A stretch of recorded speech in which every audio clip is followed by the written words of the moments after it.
शौहर अगर जबरदस्ती से बीवी के पिछली राह पे हम बिस्तरी करें, क्या मसला होगा? बड़ा टेढ़ा मसला है और जानने की जरूरत है। हया के खिलाफ है, लेकिन हराम हलाल जायज नाजायज का मसला है। इसीलिए गुनाह और गैर गुनाह की बात है। इसीलिए हया के खिलाफ होने के बावजूद भी इस मसले को आपके सामने बयान करना पड़ रहा है। आया है मेरे पास सवाल, इसीलिए मैं आपको पूछ रहा हूं, बता रहा हूं। सबसे पहले समझ जाइए, पिछली शर्मगाह पे यानी जिस रास्ते से पैखाना करते हैं उस रास्ते से हम बिस्तरी करना हराम है, गुनाहे कबीरा है। उस आदमी पे अल्लाह के नबी ने लानत भेजी है।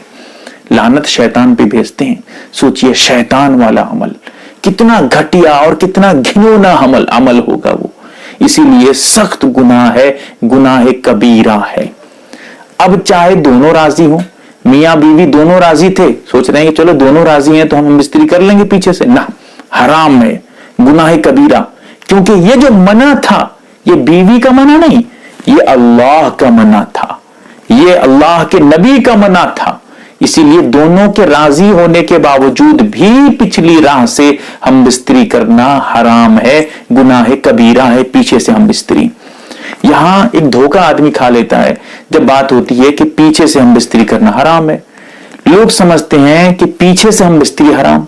जरा मसला और खुलकर बयान कर दूं, पैखाने की राह पे, पैखाने के रास्ते पे हम बिस्तरी करना, जिमा करना, सोहबत करना हराम है। लेकिन पीछे से अगर कोई हम बिस्तरी करता है, पीछे तरफ से, लेकिन हम बिस्तरी करता है फर्ज पे, हम बिस्तरी करता है सामने वाले रास्ते पे, पेशाब के रास्ते पे हम बिस्तरी करता है, यानी पैखाने के रास्ते पे हम बिस्तरी नहीं करता, लेकिन करता है हम बिस्तरी पीछे से, तो ऐसी सूरत में कोई हराम नहीं है, कोई गुनाह नहीं है। लेकिन हाँ, ये अच्छा अमल नहीं है, ये मुनासिब अमल नहीं है, लेकिन जायज है। दोनों के मतलब रजामंदी से कोई हराम काम नहीं होगा। लेकिन हाँ, पीछे से जो मैं कह रहा हूं कि पीछे से हम बिस्तरी हराम, ये पीछे से नहीं बल्कि पीछे के रास्ते में, पैखाने के रास्ते में हम बिस्तरी हराम है। इस अब धोखा आदमी खा लेते हैं इससे, इसलिए इसकी वजाहत बहुत जरूरत है।